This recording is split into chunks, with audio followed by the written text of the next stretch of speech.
विद्यार्थियों, क्या आप भी बहुत दिनों से एक ऐसे वीडियो के तलाश में थे जिनमें आपको सिर्फ 10 मिनट के अंदर में इंग्लिश बोलना सीखने को मिल जाए? तो आप बिल्कुल सही वीडियो पर आए हो। आज के इस वीडियो में हम आप सभी को आसानी तरीके से किस ट्रिक के माध्यम से अंग्रेजी बोला जाता है वो हम बताने वाले हैं। इस ट्रिक को अगर आप लोग समझ गए ना तो आप इजीली फर्राटेदार इंग्लिश बोलना आज से ही शुरू कर दोगे। वो कैसे, चलिए जानते हैं आज के इस शानदार से वीडियो से, क्योंकि इस वीडियो में हम बेस्ट ट्रिक बताने वाले हैं। इससे ज़्यादा, इससे इजी ट्रिक कहीं आपको नहीं मिलने वाला है। बस आप लोग ध्यान से एक बार इस ट्रिक को देख लीजिएगा ना तो आप आज से ही इंग्लिश बोलना शुरू कर दोगे। ये मेरा गारंटी है, वादा है आपसे। बस आप लोग शुरू से 10 मिनट सिर्फ टाइम दीजिए। 10 मिनट के अंदर में आपको इंग्लिश बोलना ना सिखा दिया ना तो आप लोग चैनल को अनसब्सक्राइब करके चले जाइएगा, है ना।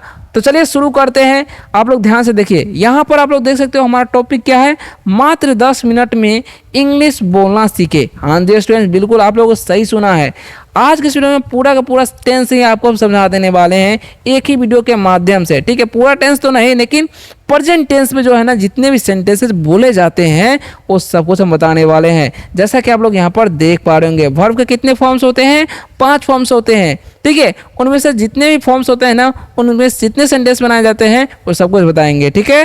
जैसा कि आप लोग यहाँ पर देख सकते हो, वर्ब का 1 रूप का इस्तेमाल, वर्ब का दूसरे रूप का इस्तेमाल, वर्ब का तीसरे रूप का इस्तेमाल, चौथे रूप का और 5वें रूप का, पांचों तरीके से कैसे सेंटेंस बना करके आप इंग्लिश बोल सकते हो बताए हैं, ठीक है। तो सबसे पहले हम पहले नंबर से स्टार्ट करते हैं और आप लोग जो है ना फटाफट से वीडियो को लाइक करके चैनल को सब्सक्राइब कर लीजिए ताकि आप लोग रोज रोज प्रैक्टिस कर सके, है ना। तो यहाँ पर आप लोग देख सकते हो सबसे पहला नंबर सेंटेंस क्या है, इसको पढ़ते क्या है हम लोग, तो इसे हम लोग पढ़ते हैं आय। क्या पढ़ते हैं? आय। और इसको पढ़ते हैं गो, तो हो गया आई गो। इसका मतलब क्या होता है? मैं जाता हूँ। क्या हो जाएगा? मैं जाता हूँ। अब मैं जाता हूँ क्यों बोले? क्योंकि यहाँ पर आप लोग देख सकते हो आय है और उसके साथ वर्ब का पहला रूप है। तो आपको ये भी ध्यान रखना है कि आय के साथ क्या करना है, वर्ब का पहला रूप ही इस्तेमाल किया जाता है, ठीक है। ये आपको ध्यान रखना, हमेशा आय के साथ वर्ब का पहला रूप, ठीक है। तो यहाँ पर मैं जाता हूँ, आई गो, इस तरीके से आप बोल सकते हो। ओके, समझ में आ गया? आई गो, मैं जाता हूँ, ऐसे आप बोल सकते हो। अब नेक्स्ट सेंटेंस आप लोग देख सकते हो जो कि वर्ब का दूसरे रूप के साथ है, जो कि आप लोग देख सकते हो क्या लिखा हुआ है, जरा ध्यान से देखिएगा। यू वेंट, इसे हम लोग क्या पढ़ते हैं? यू, और इसे पढ़ते हैं हम लोग वेंट। तो हो गया यू वेंट। इसका मतलब क्या हो जाएगा? तुम, या फिर आप गए, तुम गए, या फिर तुम गया भी बोल सकते हो, ठीक है। तुम गया, यू वेंट, ठीक है। आप गए, यू वेंट, ऐसे आप बोल सकते हो, ठीक है। या ही, सी, इट सब के साथ भी इसका इस्तेमाल कर सकते हो वर्ब का दूसरा रूप का, ठीक है।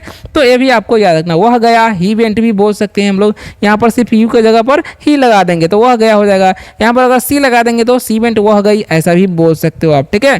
तो आपको क्या याद रखना है, वेंट मतलब क्या होता है? गया, और गो का ये वर्ब का दूसरा रूप है, ठीक है। चलिए अब देखिए नेक्स्ट तीसरा रूप का इस्तेमाल कैसे किया जाता है, ध्यान से समझिए, पढ़िए। We have gone, we have gone, ठीक है। क्या पढ़ेंगे? जिसको पढ़ने ना आता पढ़िए वी हैव, और इसे पढ़ेंगे हम लोग गॉन, वी हैव गॉन। इसका मतलब क्या हो जाएगा?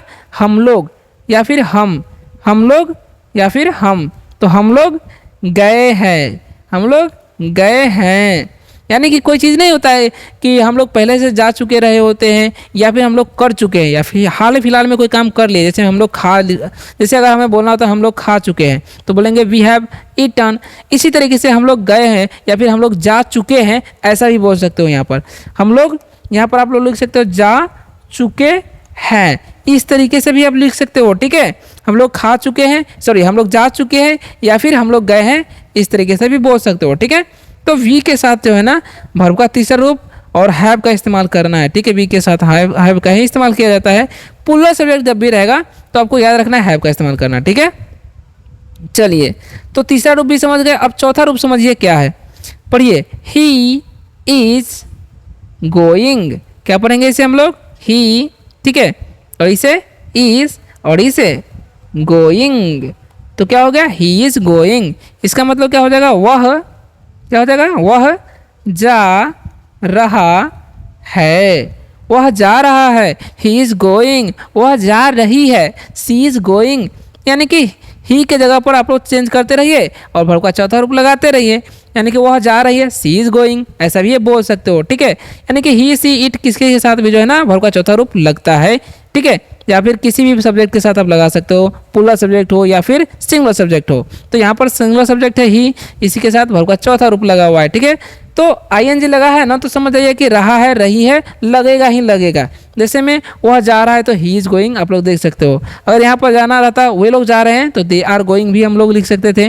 तो इस तरीके से ध्यान रखना है। ठीक है, अब देखिए यहाँ पर वर्ब का पांचवा रूप है राम गोज, यानी इसे हम क्या पढ़ेंगे राम, और जीओ ये है तो इसे पढ़ेंगे हम लोग गोज। ठीक है, तो इसका मतलब क्या होगा, राम जाता है, राम जाता है, राम गोज, राम जाता है, ऐसे बोलेंगे। या फिर सीता भी यहाँ पर राम की जगह पर सीता भी लिख सकते हैं, सीता गोज, सीता जाती है। यानी कि एक नाम के साथ और ही सी इट के साथ जो है ना वर्ब का पांचवा रूप का इस्तेमाल करना है। ठीक है, तो ये आपको याद रखना है, ही सी इट और एक नाम के साथ वर्ब का पांचवा रूप। ठीक है, याद हो गया, समझ गए? या फिर आप लोग पॉज करके जो है ना लिख भी सकते हो, तो आप लोग नोट भी कर सकते हो। चलिए अब जो है ना, अब दूसरे वर्ड के साथ आपको जो है ना इन पांचों रूप को हम आपको जो है ना मुकाबला कराते हैं, यानी कि मुलाकात कराते हैं। चलिए ध्यान से देखिए, पहला जो आप लोग देख सकते हो क्या लिखा हुआ है, आई कम, इसे हम लोग क्या पढ़ते हैं, आई, ऐसे पढ़ते हैं हम लोग कम, हो गया आई कम। यानी कि इसका मतलब क्या हो जाएगा, मैं आता हूँ, मैं आता हूँ। ठीक है, मैं रोज आता हूँ, आई कम डेली।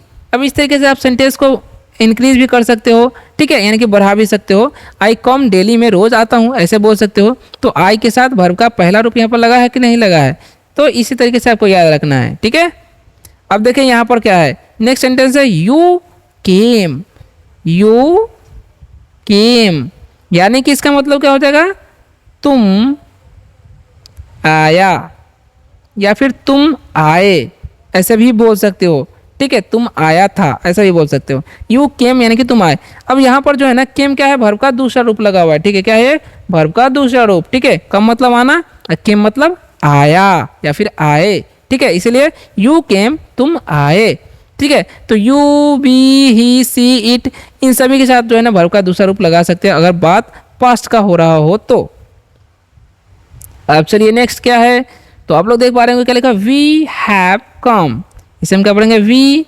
ठीक है, और इसे पढ़ेंगे हैव और इसे पढ़ेंगे कम, तो हो गया वी हैव कम। यानी कि इसका मतलब क्या हो जाएगा, हम आ चुके हैं, एक चुके वाला भी बताते ही है, या फिर आप बोल सकते हो हम आए हैं। ठीक है, ऐसा भी बोल सकते हो आप हम आ चुके हैं, ऐसा भी बोल सकते हो। तो इस तरीके से सेंटेंस आप बना सकते हो। वी के साथ हैव का इस्तेमाल आपको ऊपर भी बताए हैं, और कम क्या है, वर्ब का तीसरा रूप है। क्या है, वर्ब का तीसरा रूप। ठीक है, तो वर्ब का तीसरा रूप के साथ क्या किया जाता है, हैव हैज का इस्तेमाल किया जाता है। तो वी है, इसलिए यहाँ पर हैव का इस्तेमाल किया गया है। ठीक है, तो ये आपको याद रखना है। चलिए आप जो है ना चौथा रूप समझिए क्या है, he is coming, he is coming, he is coming. अब इसका मतलब क्या हो जाएगा, वह आ रहा है, वह आ रहा है, ही इज कमिंग।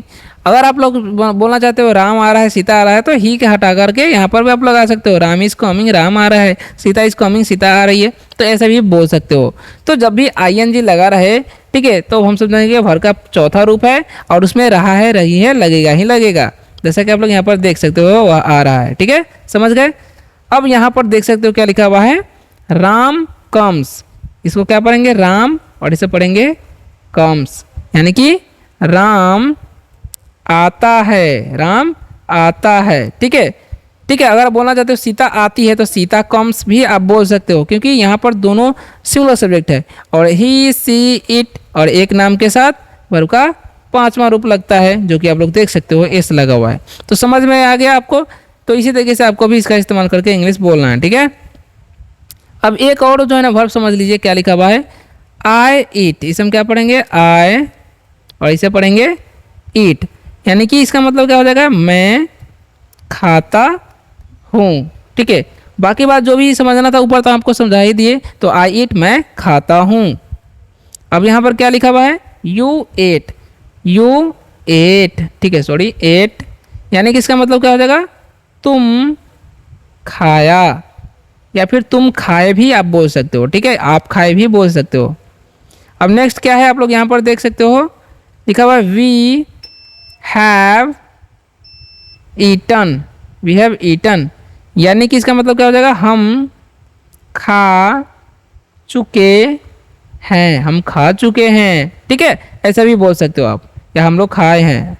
अब देखिए नेक्स्ट क्या है, he is eating, he is eating, he is eating, इसका मतलब क्या हो जाएगा, वह खा रहा है, वह खा रहा है। चूंकि यहाँ पर भी आईएनजी लगा हुआ है तो हम बहुत समझेंगे भर का चौथा रूप है और इसमें हम रहा है रही है लगाएंगे।